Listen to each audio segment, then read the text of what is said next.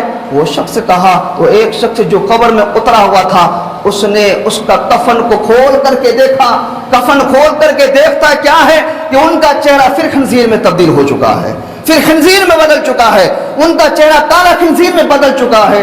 اور پھر اس شخص کے جو ہے اس شخص کو پھر اس کا جو ہے کفن کو پھر باندھنے کے بعد پھر اس کو مٹی دیا، تو حضرت ابوبکر صدیق، حضرت عمر فاروق اعظم رضی اللہ تعالیٰ نے جو ہے نا رسول اکرم صلی اللہ علیہ وسلم سے کہا، یا رسول اللہ، اس شخص کا کیا گناہ تھا؟ اللہ تبارک و تعالیٰ نے کس وجہ سے ان کا چہرہ انسان سے خنزیر میں بدل دیا؟ تو رسول اللہ صلی اللہ علیہ وسلم نے کوئی جواب نہیں دیا، رسول اللہ صلی اللہ علیہ وسلم نے کوئی جواب نہیں دیا۔ کہا کہ اس کے بیٹا کو بلایا جائے، اس نوجوان کو بلایا جائے، اور رسول اللہ صلی اللہ علیہ وسلم نے کہا کہ اس کا بیٹا کو بلایا جائے۔ تو ایک شخص نے اس کے بیٹے کو بلا کر کے لے کے آیا، رسول اکرم صلی اللہ علیہ وسلم کے بارگاہ میں کھڑے ہوئے ہیں۔ رسول اللہ صلی اللہ علیہ وسلم نے کہا کہ میرا اللہ تبارک و تعالیٰ کسی پر ظلم نہیں کرتا ہے، کسی پر ستم نہیں کرتا ہے، میرا اللہ کسی پر ظلم نہیں کرتا ہے۔ اے نوجوان، تو یہ بتا تیرا باپ کون سا گناہ کر رہا تھا؟ تیرا باپ کا گناہ کیا تھا جس کی وجہ سے اللہ تبارک و تعالیٰ تیرے باپ کے چہرہ کو خنزیر میں بدل دیا، تیرے باپ کے چہرہ کو کالا خنزیر میں تبدیل کر دیا؟ بتا تو صحیح، تمہارا باپ کون سا گناہ کرتا تھا؟ اب وہ شخص رونے لگا، زارو قطار رونے لگا، رو رو کر کے رسول اکرم صلی اللہ علیہ وسلم کے بارگاہ میں التجا کرتے ہیں، یا رسول اللہ صلی اللہ علیہ وسلم، میرے باپ ہر نیکی کرتے تھے، میرا باپ ایسا نیکی نہیں چھوڑتا تھا، لیکن میرے باپ نماز نہیں پڑھتا تھا۔ میرے باپ جب نماز کا وقت ہوتا تھا، جب مؤذن حی علی الصلاۃ حی علی الفلاح کے صدائیں لگاتے تھے تو میرے باپ سو جایا کرتے تھے، میرے باپ کام میں لگ جایا کرتے تھے، میرا باپ نماز نہیں پڑھتے تھے۔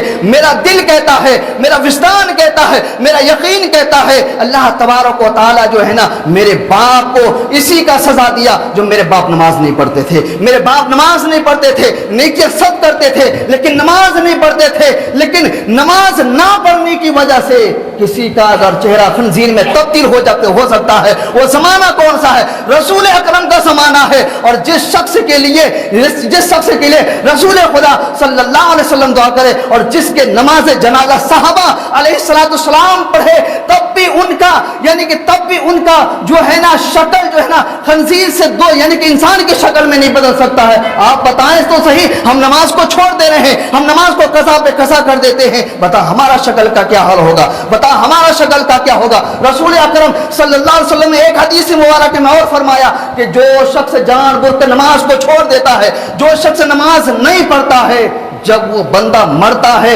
اور اس کو قبر میں لٹا دیا جاتا ہے، ان کا چہرہ کعبے کی طرف کر دیا جاتا ہے، لیکن اللہ تبارک و تعالیٰ جو ہے نا ان کا چہرہ کعبے سے پھیر دیتا ہے، ان کا چہرہ کعبے سے پھیر دیتا ہے۔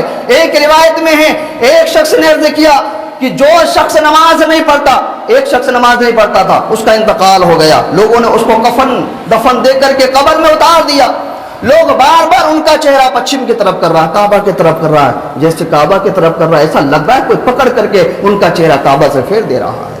پھر لوگ ان کا چہرہ پھر کعبے کی طرف کر رہے ہیں، لیکن پھر ایسا لگتا ہے کہ کوئی ان کا چہرہ پکڑ کے پھر کعبے کی طرف سے دوسری طرف پھیر دیتے ہیں۔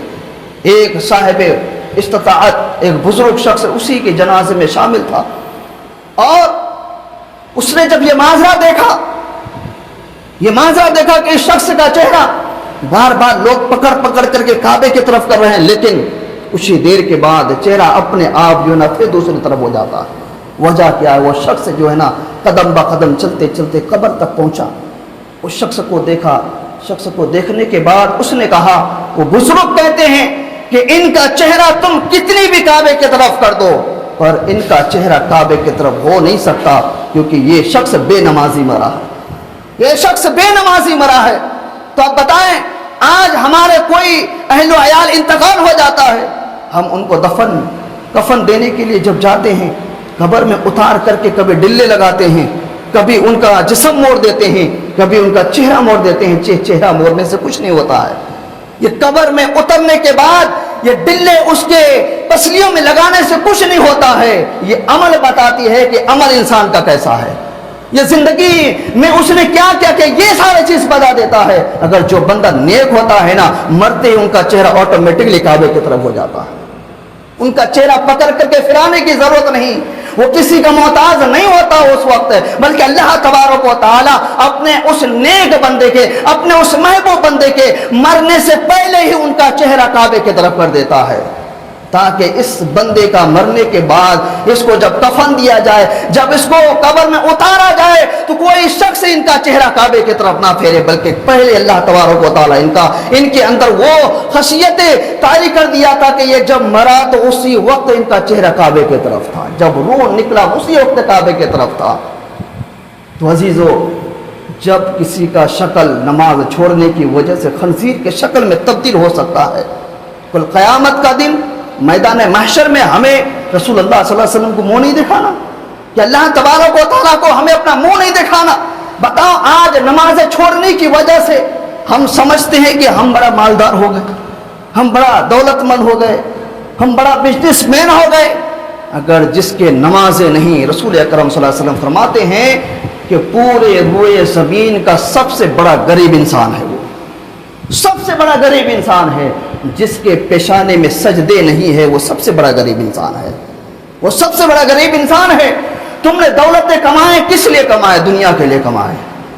تم نے مال جمع کیے، کب تک اس کو استعمال کرو گے؟ جب تک تمہاری آنکھیں کھلے رہیں گے تبھی تک استعمال کر سکتے ہو۔ رسول اکرم صلی اللہ علیہ وسلم نے ارشاد فرمایا کہ اگر کوئی بندہ مال جمع کیا، مال انہی میں سے جتنا وہ کھایا اس کو ہضم کر لیا، اور جتنا رائے خدا میں خیرات کر دیا، رائے خدا میں صدقہ کر دیا، اپنے مالوں کا زکوٰۃ دے دیا، سوائے ان کے وہ تمام مال ان کا فضول ہے، سوائے ان کے تمام مال ان کا فضول ہے، کوئی کام کا نہیں۔ مال تم جمع کر کے جاؤ گے، اس کا یوز کوئی اور کرے گا، اس کا استعمال کوئی اور کرے گا۔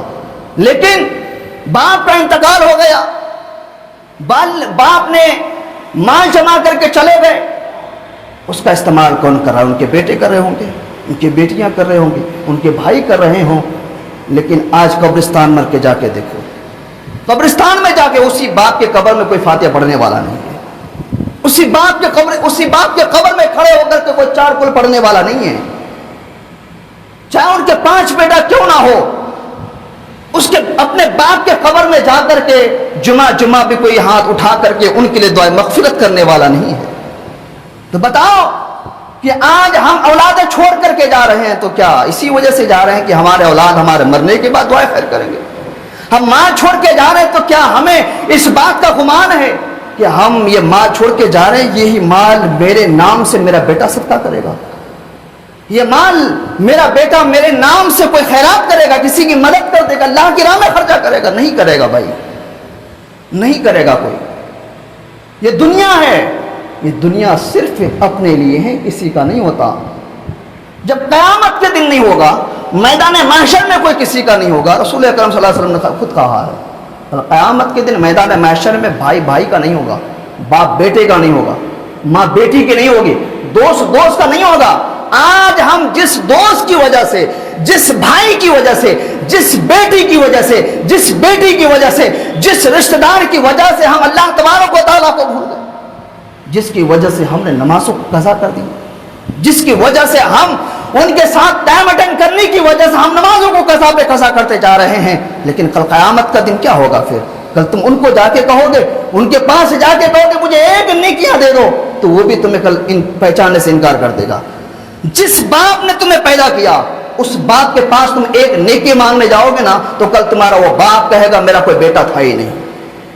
جو باپ کل قیامت کے دن اپنے بیٹے کے پاس جائے گا جس نے ان کو پال پوس کر کے بڑا کیا، دنیا دکھایا، کل وہی باپ اسی بیٹے کے پاس جائے گا، اے میرے بیٹے مجھے ایک نیکی دے دو، مجھے ایک نیکی دے دو بس، جس سے میری مغفرت ہو جائے گی، جس سے میری بخشش ہو جائے گی۔ وہ بیٹا کیا کہے گا؟ میرا کوئی باپ ہی نہیں تھا، دنیا میں میرا کوئی تھا ہی نہیں، میں تو اکیلا تھا، یہاں پہ بھی میں اکیلا ہوں۔ بتاؤ، تو ہم جس کے لیے دن رات محنت کر کے دنیا بنانے میں لگے ہوئے ہیں، مال جمع کرنے میں لگے ہوئے ہیں، کل کوئی کسی کا نہیں ہوگا، دنیا میں کوئی کس کا ہو سکتا ہے؟ دنیا میں مثال لے لو، آج اگر ایک بھائی کے اوپر کیس ہو جائے، ایک بھائی مقدمے کی وجہ سے جیل میں چلا جائے، دوسرا بھائی ان کو نکالنے کو تیار نہیں ہے، ان کا دوست اپنے آئیڈینٹی بھی چھپانے لگتا ہے، ان کا دوست کہتا ہے کہ میں تم کو جانتا نہیں تھا، میں تم کو پہچانتا نہیں تھا، ان کا دوست کے دماغ اور دل میں یہی بات بیٹھ گیا ہے، میرا دوست جیل چلا گیا،